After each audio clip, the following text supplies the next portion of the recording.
2 Pedro, capítulo 1. Ontem nós vimos do verso 1 a 4, agora a gente vai ver dos versos 5 a 12. E a palavra de Deus diz assim: vós também, pondo nisto mesmo toda a diligência. Verso 5, tá? Acrescentei a vossa fé, a virtude, e a virtude conhecimento. E ao conhecimento a temperança, e a temperança a paciência, a paciência a piedade. E a piedade é o amor fraternal. E o amor fraternal é o amor. Porque se em vós houver e abundarem essas coisas, não vos deixarão ociosos, nem estéreis no conhecimento do nosso Senhor Jesus.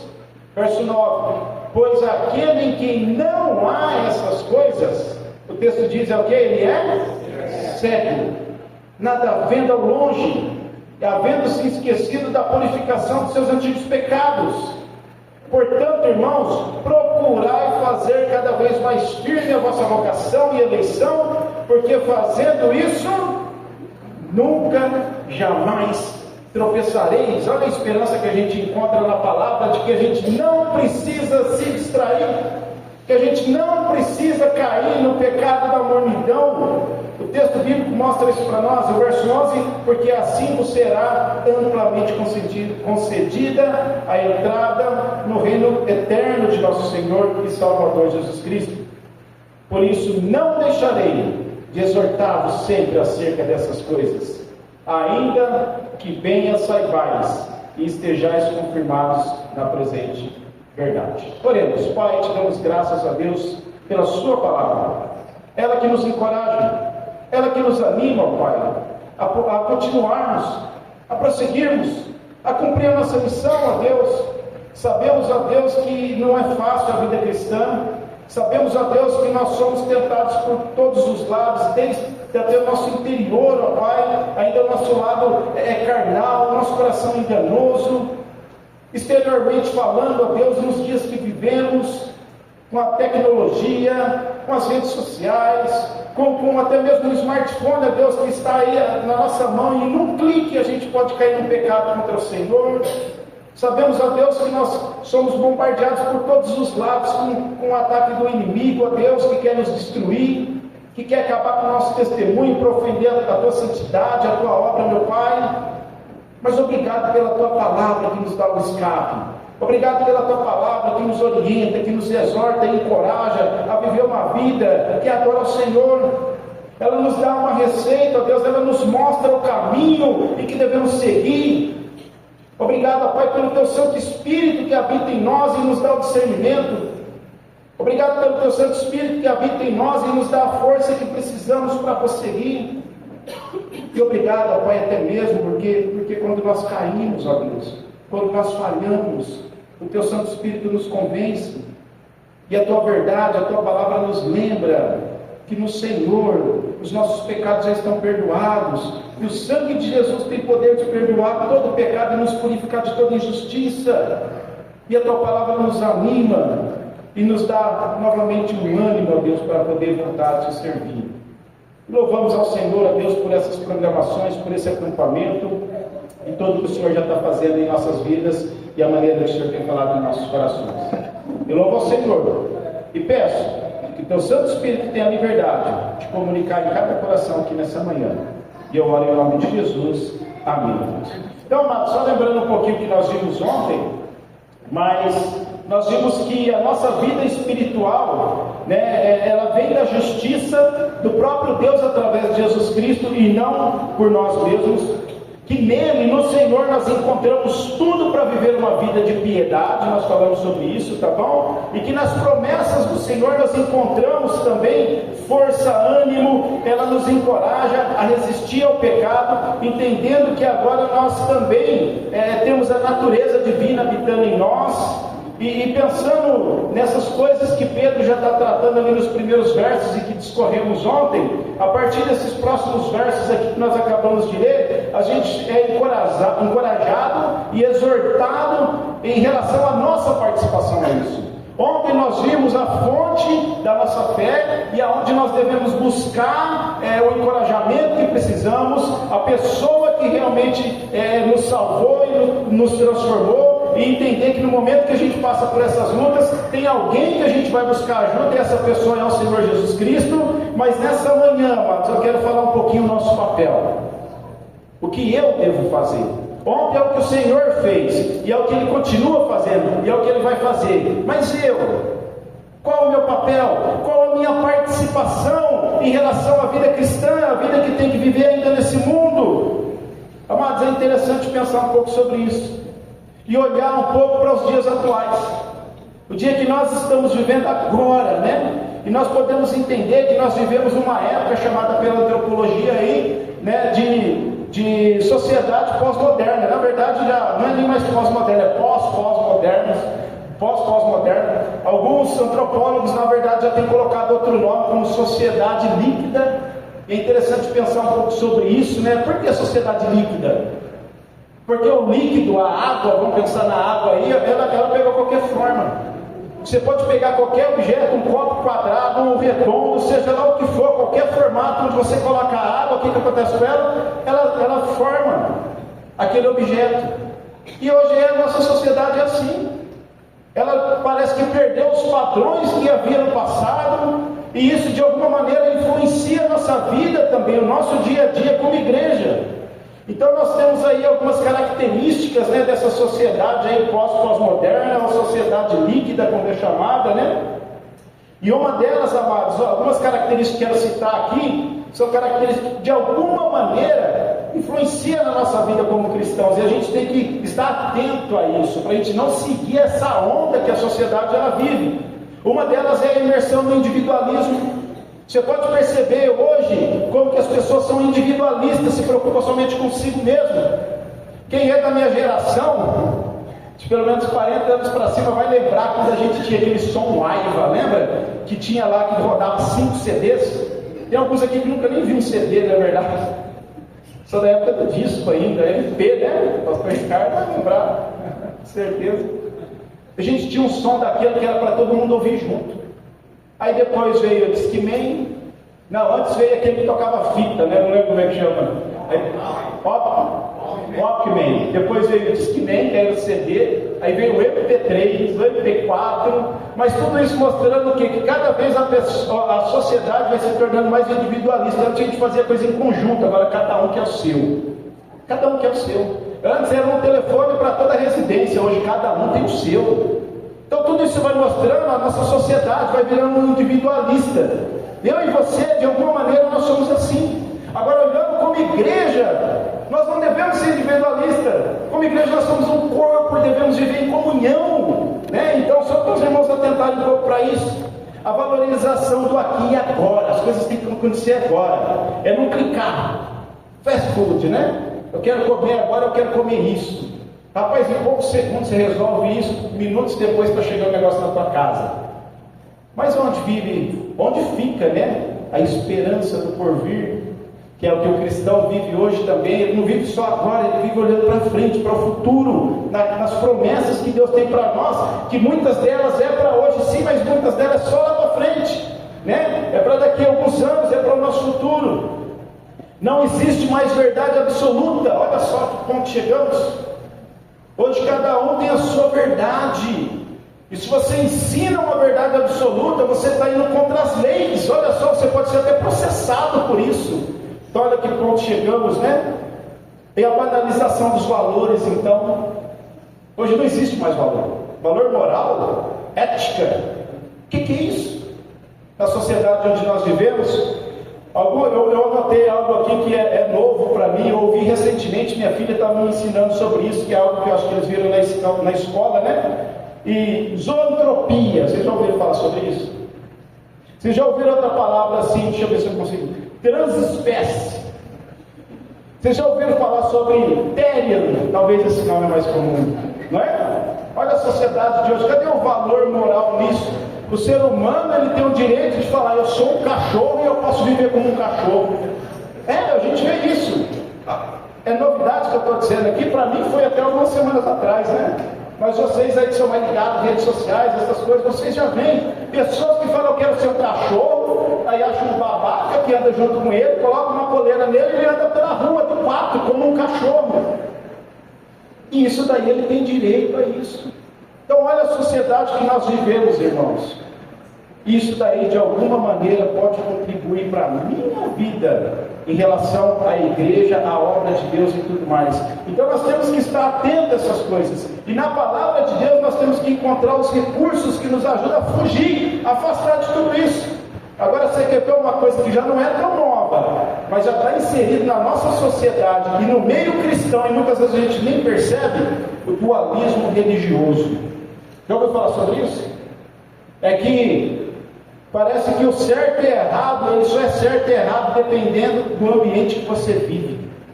Hoje não tem mais, aliás, há uma diferenciação entre viver esse certo e errado, entre o santo e o sagrado. Esse dualismo religioso, ele veio de que maneira, né? Veio para mostrar que existe diferença, que no passado, né? Que, o Estado e a religião eram um só. Aí depois veio a separação disso.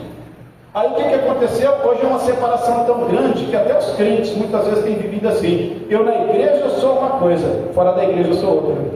Dualismo religioso. Dentro da igreja é um lugar sagrado. Então lá é onde que eu vou me vestir de tal forma, eu vou falar de tal forma, eu vou me comportar de tal forma. Mas eu saí da igreja, eu estou na sociedade. Isso é totalmente diferente. Agora eu vivo como a sociedade.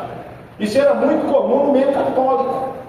Mas infelizmente isso tem chegado no meio das nossas igrejas também. Pessoas que vivem esse dualismo religioso.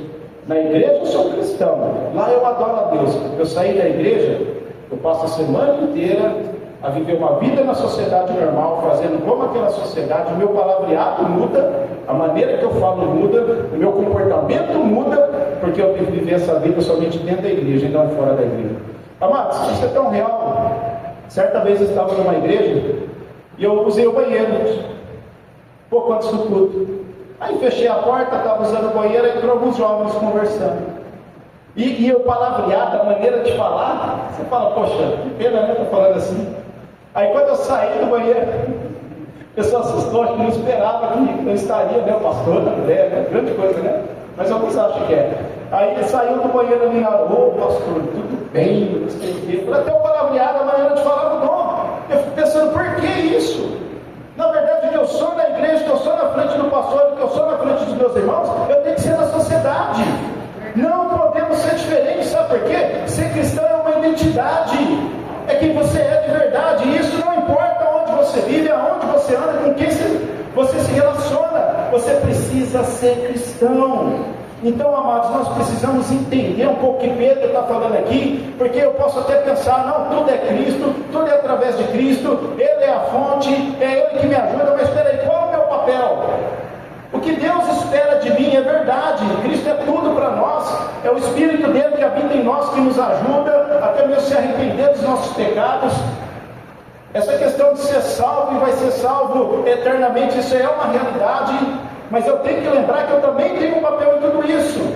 E Pedro ele começa a destacar aqui a partir do verso 5, e eu gosto muito da maneira que ele aplica isso.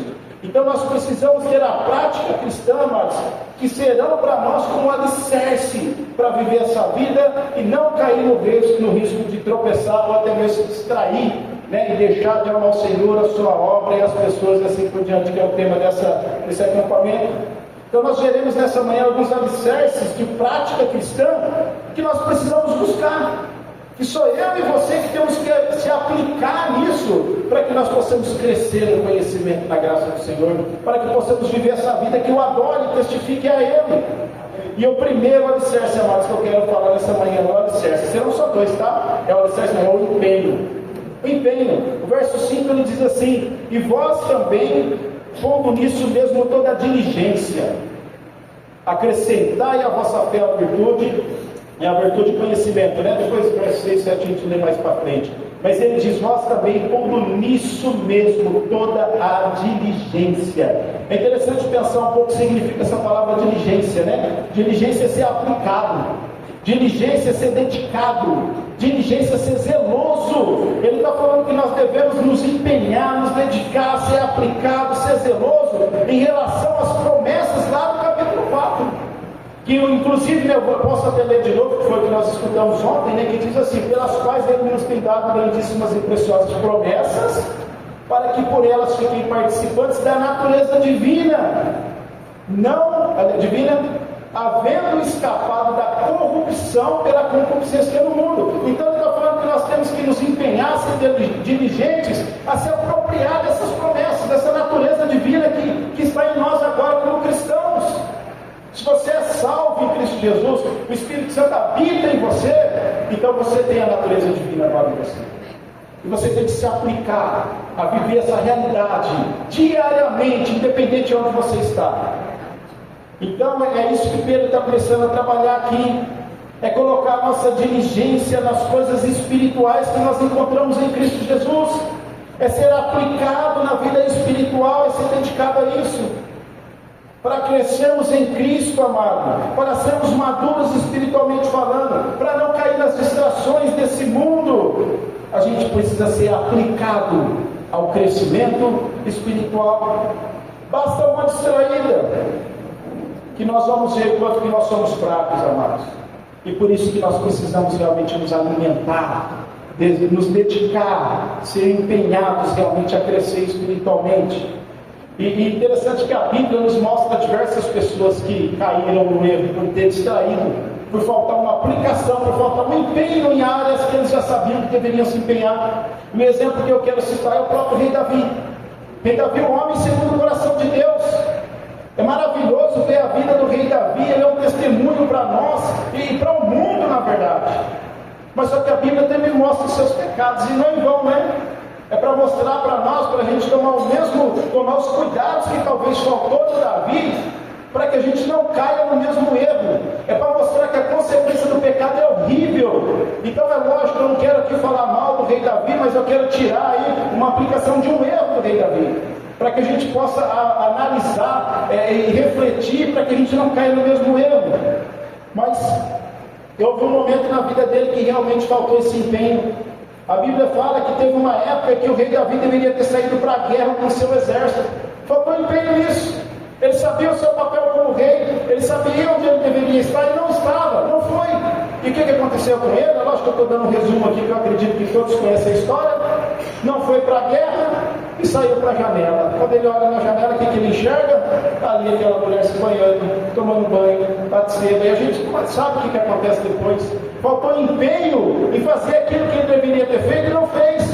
Faltou empenho naquele momento que ele tem aquela visão. Ele olha aquela mulher tomando banho. E como homem é lógico que ele vai sofrer aquela tentação. Mas o empenho de lembrar das coisas espirituais. Lembrar do Messias, do Salvador. Lembrar das promessas de Deus e quem ele era. Quem ele era, o rei Davi, ele é o servo do Senhor. E acabou que ele deixou-se levar. Aí cometeu aquele pecado da sexualidade, o pecado foi aumentando porque aí veio mentira, e depois da mentira veio o assassinato, que mandou praticamente matar o marido daquela mulher, e não só ele, como toda a nação sofreu a consequência do seu pecado. Olha só como o empenho é fundamental, amados. Faltou isso ali naquele momento na vida de Davi. E interessante, amados, quando a gente pensa em algo assim, talvez se a gente fosse conselhar Davi, o que a gente falaria para ele é o quê? Agora eu vou dar uma de pentecostal aqui um pouquinho, né? Às vezes falta um pouco de ser pentecostal em nós. Às vezes a gente é muito tradicional, né? Talvez com uma palavra que eles usam, que a gente usa pouco, mas que é bíblico, o que a gente deveria falar para Davi, para as nossas vidas, sabe o que é? Vigia, irmão. É isso aí, vigia. Cuidado, preste atenção, se empenhe. Você não precisa cair nesses mesmos erros. A tentação está em toda volta. O inimigo está aí bramando como um leão, buscando que ele possa tragar. Então, amados, temos que tomar esse cuidado, temos que vigiar mesmo. Agora a gente não quer pegar um exemplo positivo de pessoas que sofreram quase que a mesma tentação. O próprio José, não é? Olha que diferença. José, a vida de José é um grande exemplo para as nossas vidas. Aconteceu o contrário com ele. José se empenhou em guardar o seu coração para não pecar contra Deus. E naquele momento onde ele já estava lá na casa de Potifar, que aquela mulher agarra ele, tenta ele consegue fugir, correr de tudo aquilo, né? Olha só que bênção. Porque era alguém que estava com o seu coração aplicado. E é muito claro porque ele foge daquela mulher. Não é porque ele não gosta de mulher. Não é por causa do medo do que poderia acontecer se ele ficasse com aquela mulher. Ele não estava pensando nessas consequências naturais e humanas. Mas se o meu Senhor souber que eu ficar com você, né, o que vai acontecer? Ele vai mandar me matar. Não. Ele falou assim, é porque eu não quero pecar contra o meu Deus. Olha a diferença. Eu não quero. Imagina se Davi tivesse feito a mesma coisa. Opa, olhei. Não vou olhar mais porque eu não quero pecar contra o meu Deus. Ser diligente. José não foi diligente. Ele sofreu as consequências por não pecar contra Deus, que às vezes tem consequências nesse mundo. A sociedade que a gente está vivendo, sociedade líquida, né? Às vezes só não encaixa para nós como cristãos. É interessante pensar sobre isso. Sociedade líquida encaixa qualquer coisa, mas o cristão não tem lugar aí. Para nós não serve essa sociedade líquida, né? A gente sempre vai ser difamado, a gente sempre vai ser zoado, mas vale a pena sofrer essas consequências, né? Como eu falei de Moisés ontem, né? O vitupério de Cristo vale a pena. Então, amados, José tomou essa decisão, sofreu as consequências, foi preso. Ele não pecou contra Deus, ele fez aquilo que era certo. No presídio acontece aquele negócio com o padeiro e o copeiro. Interessante que aí José também ele não pecou contra Deus quando o copeiro não lembrou dele e falou para o faraó. Que ele até podia ter imaginado, inclusive ele pediu, né, quando chegar na presença de faraó, lembra de mim. Ele não foi lembrado, mas ainda assim ele guardou o seu coração. E ele não caiu no pecado da falta de esperança. Ainda ficou preso por mais 2 anos. Depois ele se torna governador. Mas ele não caiu no pecado de tornar o seu coração orgulhoso, porque ele era. Ele rendia glória de tudo aquilo para o nome do Senhor, e ele sabia que era Deus que estava fazendo tudo aquilo. Depois vem aquela questão com seus irmãos, coisas do passado, né? Tem coisas do passado que nos fere até hoje. Ele conseguiu lidar com isso. Foi traído pelos irmãos, foi vendido pelos irmãos, foi odiado pelos irmãos, passou tudo aquilo que ele passou, né? Comeu o pão que o diabo amassou, como a gente costuma dizer. Chegou o momento de lidar com os irmãos, ele com toda a autoridade, governador do Egito, o que ele faz? Ele chora, abraça seus irmãos, fala: Deus, está tudo isso, vocês não têm culpa nenhuma, age com perdão. Irmãos, eu vou fazer um comentário aqui, espero que vocês não levem a mal. Eu vou só abrir um parêntese rápido. Sabe o que mais tira missionário de campo? Estou falando de missionários que entregaram suas vidas, são enviados por suas igrejas, deixam de viver aqui o conforto, alguns, né? O conforto que de repente a sociedade pode dar para nós, o trabalho, o emprego, o bom salário, a profissão e tudo mais, para viver lá no meio do mato. Sabe o que tira mais missionário de campo? Não é falta de sustento. Não é problema com o povo, às vezes o povo não querer. Não é FUNAI. O que mais tira missionário de campo é problema de relacionamento com seus próprios colegas. Uma coisa que fere muito a igreja, sabe o que é? É a falta de perdão. É a falta de repente, um problema, um conflito interpessoal com meu irmão em Cristo.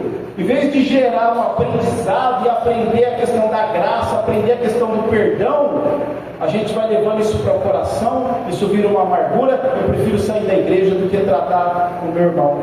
Eu prefiro sair da igreja do que tentar resolver o meu conflito biblicamente com ele.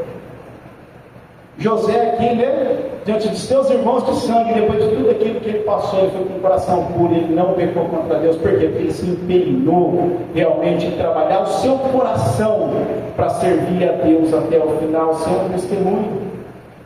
A gente continua o texto aqui no versículo, vou continuar a segunda parte do versículo 5 e 6. Isso daqui a gente vê a vida de José aqui, né? Ele diz, né, vou começar do início do versículo 5: e vós também, pondo nisso mesmo toda a diligência, aí diz: acrescentai a vossa fé a virtude conhecimento, o conhecimento a temperança a paciência a piedade, e a piedade é o amor fraternal, e o amor fraternal é o amor. Então é interessante a gente olhar essas virtudes apresentadas aqui, e que Pedro está falando que tudo isso são coisas que nós temos que nos empenhar para colocar isso em prática na vida cristã. Então ele aborda aí, né, só para a gente pontuar o que ele está falando. Ele está falando sobre a fé, nós precisamos viver pela fé, não é? Ele fala sobre virtude. Essa virtude na verdade é uma excelência moral. Essa palavra, tá bom? No original ela dá esse significado como uma excelência moral. Nós precisamos ter um padrão moral que nós acreditamos ser bíblicos. E tem coisas nessa área que a gente não pode aceitar, e a gente tem que tomar cuidado para não cair nisso. Então, padrão moral, ele está dizendo aqui, conhecimento, ou seja, sabedoria, e a gente vê isso acontecer na vida de José, né? Quando ele foi sábio, Deus usou ele, deu sabedoria a ele. Temperança, né? Que está dizendo sobre o domínio próprio. E às vezes eu sei que a gente usa a palavra domínio próprio, mas eu prefiro usar a expressão ser dominado pelo Espírito. Se você for cheio do Espírito, se alimentar, você vai ter esse domínio próprio, né? Vai ser dominado por ele. Então a gente não tem que sair aí esculachando pessoas, brigando com pessoas, preocupado demasiadamente, porque eu sei em quem eu confio, né? Domínio próprio, paciência, que é perseverança, que a gente se adquire essa perseverança quando a gente aprende a esperar em Deus. A piedade, que é uma devoção a Deus, né? É uma vida entregue a Ele, ser devoto ao meu Senhor. O amor fraternal, né? Eu já acabei de citar um exemplo de coisas que tira até missionário do campo e destrói igrejas, porque não consegue lidar com essa questão do amor que precisa existir entre os irmãos, e o amor, né, que cobre a multidão de pecados. Então, tudo isso, amados, nós podemos ver e aplicar na vida de José. Se a gente fosse fazer um estudo aqui sobre José, você iria entender, né, que cada um desses pontos que Pedro está tratando aqui, a gente vê na vida de José, por isso que ele foi um bom testemunho, e ele é conhecido como um tipo de Cristo. Um tipo de Cristo. Agora, é até interessante pensar sobre um tipo de Cristo. E José, na época, eu falava sobre o Messias, né? Agora, quem que nós somos hoje? Crentes. Como que a igreja foi conhecida inicialmente? Não era crente, era uma outra expressão. A igreja de Antioquia, aconteceu em Antioquia isso daí. Foi chamada pela primeira vez de... O que significa cristão? Tipo de Cristo. Pequenos Cristo. Tipo de Cristo. Então, essas coisas precisam abundar em nossas vidas. Essas virtudes que Pedro está falando aqui, está apresentando para nós, ela precisa ser real na minha vida. Mas para que isso seja real na minha vida, irmãos, e Deus quer fazer essa obra em nós, sabe o que precisa? De empenho. Eu preciso me empenhar para conseguir viver essas verdades, essas virtudes. Precisamos realmente nos empenhar nessas práticas espirituais. E se isso acontecer, nós vamos conseguir. Você quer ver o exemplo? A gente se empenha em tantas coisas, né? Jovens na época de Enem, principalmente os jovens que se preocupam com o seu futuro, e você está certo. Você se empenha, e se empenha muito para estudar, para que você consiga tirar uma boa nota, uma boa média, e você consiga entrar numa boa universidade. Não precisa de empenho? Tem uma família lá em Vianópolis que são muito amigos nossos. Isso me chamou a atenção. Na época, um jovem de, acho que ele já tinha 20, 21 anos, filho, né? Um dos filhos, a família marcou uma viagem para o exterior, vamos para a Flórida. Ficar 2 semanas na Flórida, vamos ir para Disney, vamos ir não sei para onde. Aí o filho mais velho, nessa época, 2 anos de cursinho, nem naquela semana da viagem da família, o que aconteceu? Não, vai ter um simuladão, você não pode perder, porque isso vai ajudar você a prestar lá, para você conseguir passar na universidade. Pai, esse jovem, com passagem comprada, tudo certinho, ele decidiu não fazer a viagem com a família, por causa dos estudos. Isso daí é o quê? Empenho. Muitas vezes a gente se empenha nessa área de estudo, não é? E é necessário, só para a gente ver que não é só na vida cristã que eu estou dizendo. A gente já pratica isso, e coisas que a gente dá valor. Se a gente dá valor, a gente se empenha. Se a gente der valor na vida cristã, a gente vai se empenhar também, pode ter certeza disso. Nos relacionamentos, né? O que pessoas não fazem para manter um relacionamento? Principalmente hoje em dia, né? É muito comum um relacionamento EAD, aí, à distância, né? Pessoas investem uma grana, né? Sai lá de Salvador, vem para São Paulo, né? Para investir no relacionamento. Pessoas saem de Goiás, vai para Salvador, investir em relacionamento. Tem que investir, tem que pegar pesado aí, né? Tá certo? Tem que investir mesmo, né? A gente sabe, amados, que se não tiver realmente empenho, as coisas não vão para frente. Se você ama algo, se você tem prioridade em alguma coisa, você vai se empenhar. Se empenhar em perder peso, né? Muitas vezes, eu um tempo atrás, estava aí, quem me conheceu há 2 anos atrás, sabe, né? Então eu tive que cortar refrigerante, tive que cortar uma alimentação, e eu gosto de correr. Então eu vou correr. E é até bom, né, correr. Mas se não haver empenho, a gente não vai conseguir. Essa aqui é a verdade, né?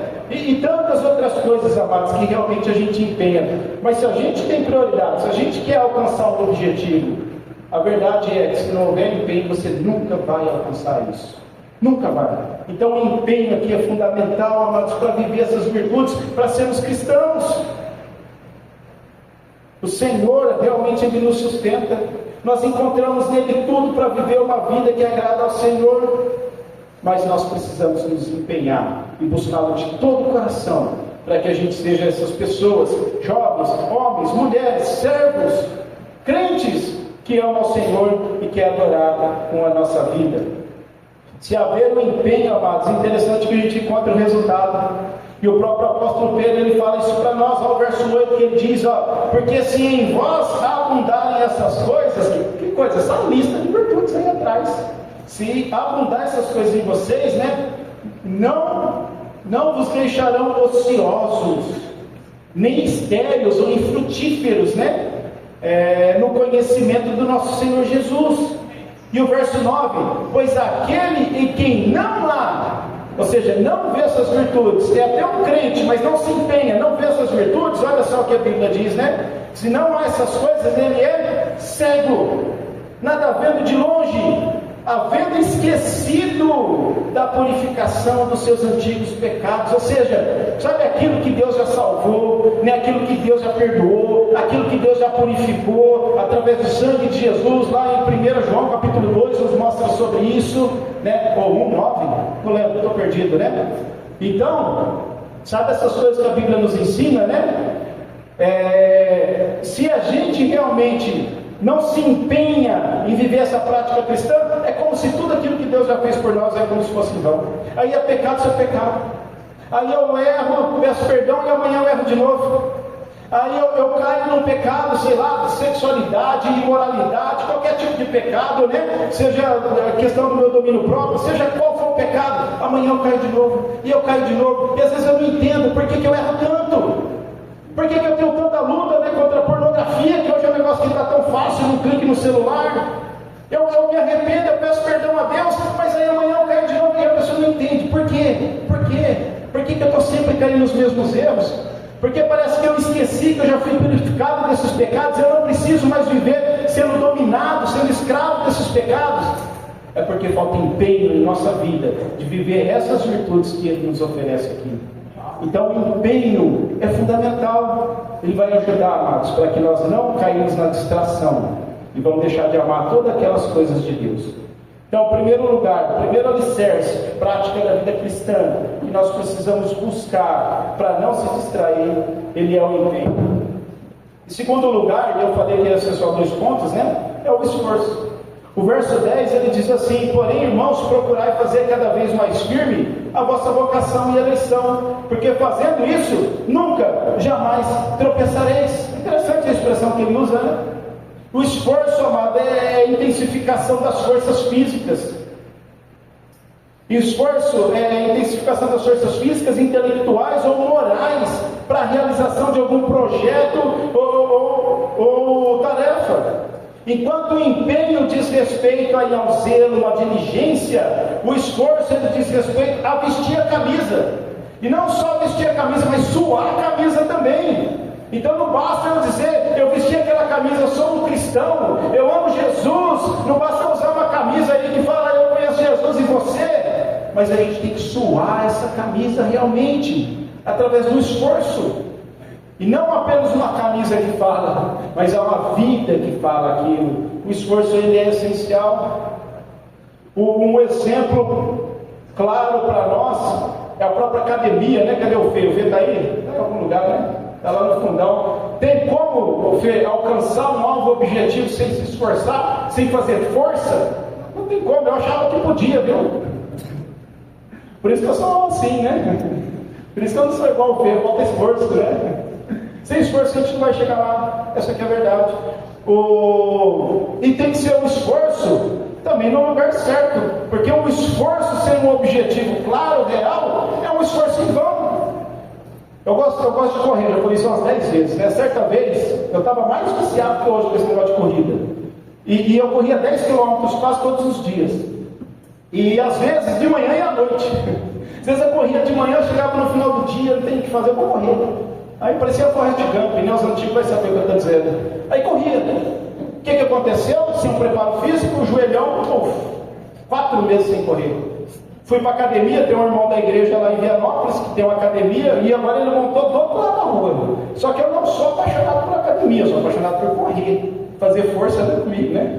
Mas tá bom, falei com ele, falei, ó Pedro, ó, o joelho tá ruim, não, tá certo. Então o que a gente vai fazer? Vai preparar esse joelho.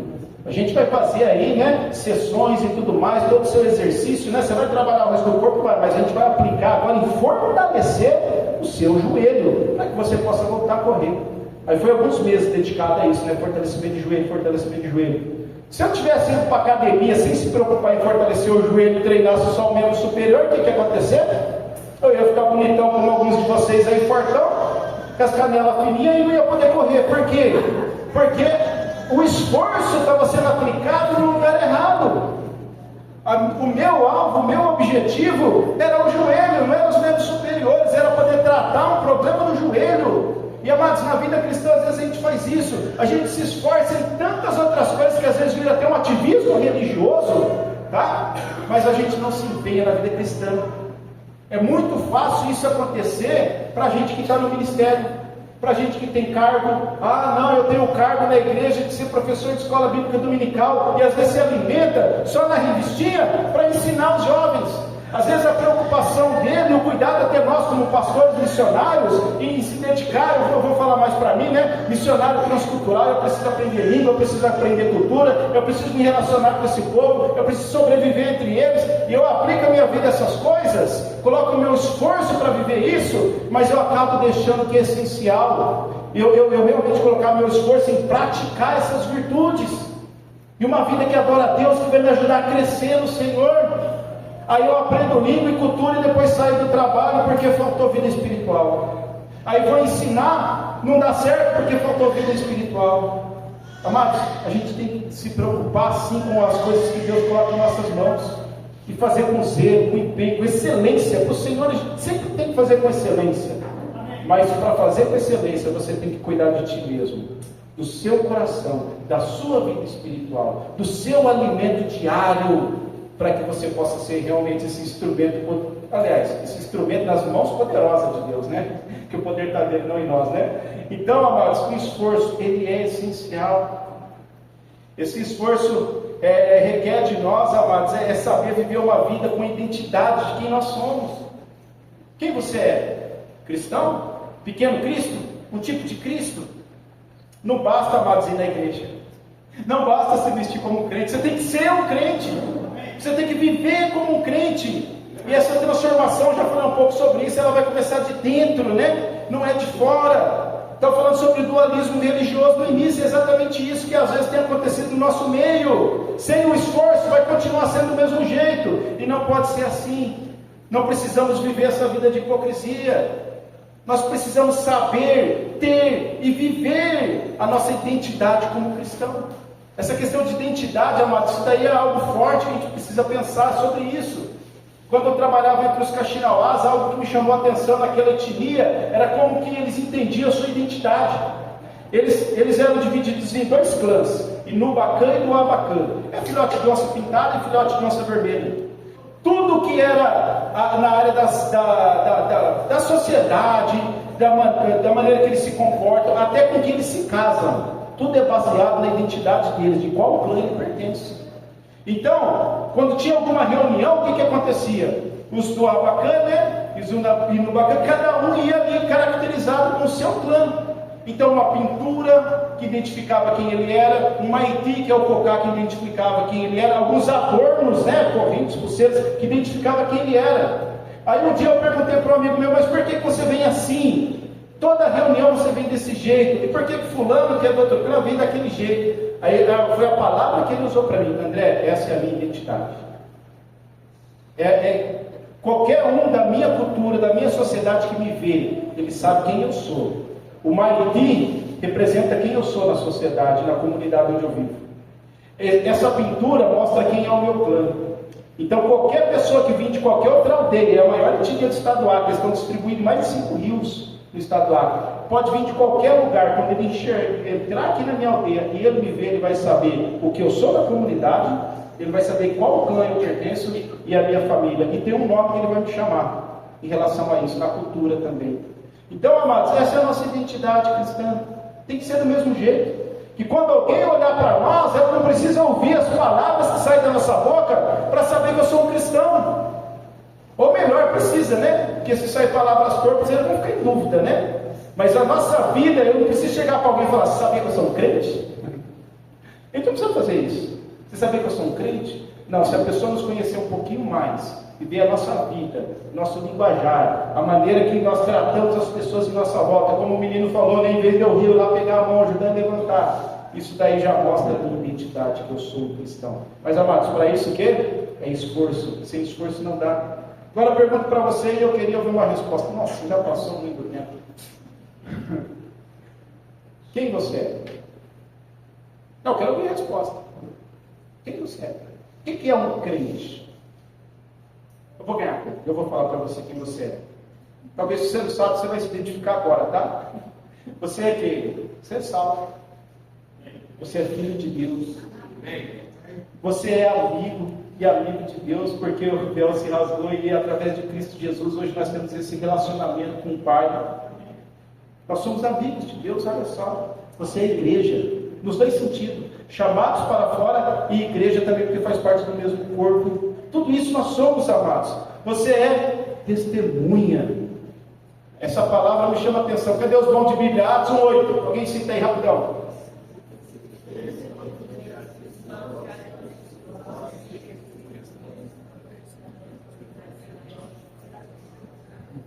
Você sabe que eu não entendi nada.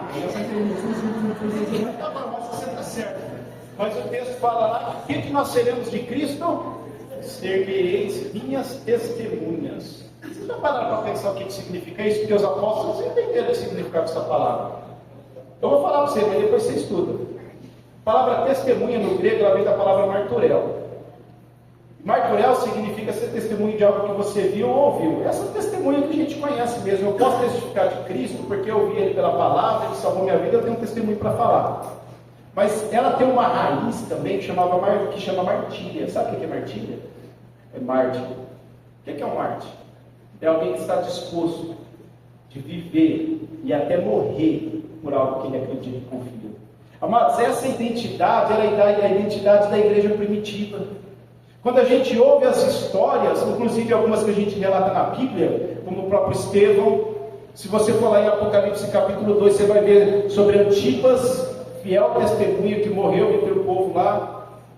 Quando a gente olha a história, né, para aqueles que gostaram de ler Rastro de Sangue, você vai na página 12 para mostrar ali como que cada apóstolo morreu, né? João não morreu assim, né, assassinado, mas morreu preso até a velhice, sofreu consequência da fé. Você vai ver pessoas que foram decapitadas, arrastadas pela rua, foram flechados, foram queimados, foram espancados. Por que pessoas chegaram a perder a vida desse jeito? Por causa da fé. Porque eles entendiam quem eles eram, qual a identidade dele, era testemunha de Cristo, porque Cristo, antes de ascender aos céus, ele falou: vós sereis minhas testemunhas, e eles entenderam exatamente o que Cristo falava sobre isso. Amém. Minhas testemunhas, vocês vão viver por mim, e se tiver que morrer, vocês morrerão por mim. E foi o que aconteceu com esses irmãos, e muitos outros na época da igreja primitiva. Cadê as testemunhas de hoje? Cadê as testemunhas de hoje? Quantos aqui estão dispostos a morrer pelo Evangelho? Quantos aqui estão dispostos a viver pelo Evangelho? Identidade, irmãos. Identidade. Qual a sua identidade em Cristo? Para isso precisa esforço, né? Isso dói nosso coração quando a gente pensa sobre isso, né? Que a gente avalia, vê o quanto que a gente é falho, mas a gente sabe a fonte que vai trazer força para nós, que vai nos ajudar a viver essa identidade. A gente sabe os meios, né? Que realmente, se a gente se empenhar, se a gente se esforçar, a gente vai conseguir viver essa identidade que precisamos ter em Cristo Jesus. E eu quero já ir para o final. E desculpa, pastor, não significa que vai ser rápido. Mas interessante que no final do verso B ele diz, né? Fazendo isso, nunca jamais tropeçareis. Não está dizendo que você não vai pecar. Está dizendo que você não precisa viver na prática do pecado. Essa aqui é a verdade, né? Mas algo que me chama a atenção, e Pedro continuando no texto aqui, no versículo 11, e 12, né? Como eu vou ler o 11 agora, ele diz assim: porque assim vos será amplamente concedida a entrada no reino eterno do nosso Senhor e Salvador Jesus Cristo. O empenho, né? A dedicação, o esforço, amados, tudo isso daí é algo que vai contribuir para aquele momento onde que nós vamos entrar no reino eterno do nosso Senhor Jesus Cristo. Tudo isso é algo que tem a ver não só com os dias atuais, mas tem a ver com o nosso futuro também. Amados, quando a gente pensa nesse momento sublime, onde a gente vai estar com Cristo, né? Onde a gente vai estar no reino eterno com Ele, amados, isso é maravilhoso. Esse momento, inclusive, foi compartilhado nessa manhã, naquele texto lá de 2 Timóteo, capítulo 2, né? Quando ele fala ali daquele que milita, né? E se militar e não desistir, receberá coroas, né? E tantos outros textos bíblicos que não mostram sobre galardões, né? Aí quando você vai lá em 1 Coríntios, capítulo 3, se eu não me engano, quando fala que a gente vai chegar diante do tribunal de Cristo, e ali as nossas obras serão julgadas, e se as obras foram sinceras, atitude correta, de coração, que é para o Senhor e não para mim, né? Essas obras elas vão permanecer e recebereis galardões.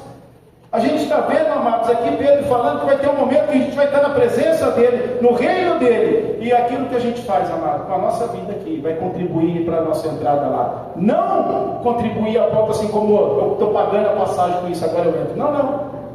A passagem já foi paga por Cristo Jesus, né? A gente vai entrar no reino, mas como vamos entrar no reino é que vai fazer a diferença. Porque essas coroas, esses galardões, a gente sabe o que é. Não é para a gente colocar na nossa cabeça e sair desfilando por ela ali no paraíso, não, no céu não. Para mostrar que Paulo veio quase as mesmas coroas que você. Não é isso não. Porque quando a gente vai em Apocalipse capítulo 4, a gente vê o que vai acontecer com essas coroas que recebemos. Para a honra e glória do Senhor. A Bíblia diz que essas coroas vão fazer o que com elas? Nós vamos lançar os pés de Cristo diante do Cordeiro, né? Diante do trono do Cordeiro. Imagina aquele momento no céu, no reino dos céus, onde vamos estar diante dele, amados. E você ter coroas, que ainda você vai continuar glorificando ao Senhor e chegar na presença dele e falar: Senhor, é porque o Senhor é digno, e apresentar tudo isso para ele. Mas pode de repente também, porque você foi cego, porque você foi tolo, porque você realmente não praticou essas coisas que o Pedro está falando aqui, chegar diante dele com as suas mãos vazias. Olha que vergonha. Deus te deu uma vida, Deus te deu tudo que você precisa para viver uma vida de piedade, que o Pedro está tratando aqui. Ele te dá o caminho para você viver essas virtudes. Você não está sozinho nessa vida, o Espírito Santo de Deus habita em você e te capacita a tudo isso. Mas você se distraiu, você não deu atenção para essas coisas, a sua vida passou e você vai chegar diante do Cordeiro com as suas mãos vazias. Olha que vergonha. Agora, algo mais gostoso ainda, porque a gente não precisa olhar só no futuro, a gente pode olhar para o presente. E o pastor Wagner começou a gelar meu coração quando ele começou a falar sobre isso. Eu falei: que ele vai falar a conclusão do estudo que eu apresentei para amanhã, porque a gente pode usufruir de todas essas bênçãos também, ainda em vida. Ainda em vida, ainda nesse momento, a gente pode usufruir de tudo isso. É interessante, amados, que Deus nos dá esse privilégio para a gente viver uma vida assim de lutas, mas com paz. Deus nos dá o privilégio de viver nessa plena comunhão, que não vai acontecer só lá no céu, que acontece aqui na terra também. Esse momento gostoso que nós temos aqui, de usufruir, né, de compartilhar da mesma fé, da mesma esperança, essa mesma bênção, um encorajando e animando o outro. A gente tem o privilégio, amados, como cristão, de viver aquilo que está prometido no céu, ainda aqui na terra também. Se nós buscarmos essas virtudes espirituais, aqueles que se empenham com diligência, aqueles que se esforçam, saem vitoriosos. E estes terão algo aqui na terra também: a vitória, a paz, a alegria, a presença divina, a comunhão, a família cristã. Tudo isso, amados, não é algo só para o céu, não. Vai ter lá no céu, sim.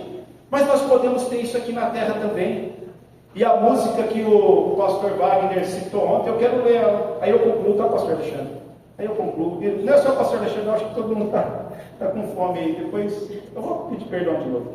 Mas aquela música, Arautos do Rei, né? Aquela música, O Céu é Aqui. Eu só vou ler o que o autor escreveu. E vou ler, amados, porque o que ele escreve é bíblico. E encorajar minha vida. Eu gostei de ficar ouvindo esse cântico várias vezes, né? Porque ele encorajou minha vida. Mas ele diz assim: eu já ouvi falar de uma terra sem igual, aonde tudo é paz, e não há lugar para o mal. Almejo estar lá, é o nosso futuro, né? Tão puro e sem igual, mas eu não sei o dia que virá para mim. Enquanto estou aqui, eu começo a pensar que deste bom lugar já posso desfrutar. E quando vejo as mãos se unindo, multidões cantando hino, eu vejo anjos celebrando, é o céu que está chegando. Eu posso aqui provar as delícias desse lar, e eu procuro viver como o meu Jesus viveu, em meio à luta e à dor. Eu posso estar em paz, pois meu viver já coloquei nas mãos do Pai. Enquanto estou aqui, eu começo a pensar que deste bom lugar já posso desfrutar. E quando vejo mãos se unindo, multidões cantando um hino, vejo anjos celebrando, é o céu que está chegando. O céu é aqui, se eu tomo tempo para louvar. O céu é aqui, se eu me ajoelho para orar. O céu é aqui, se eu aprendi a perdoar. O céu é Jesus, e onde Ele estiver, o céu será ali, né? Aí foi o pastor tirou essa aplicação maravilhosa, né? Lá com Jacó, né? O Senhor estava aqui, eu não sabia.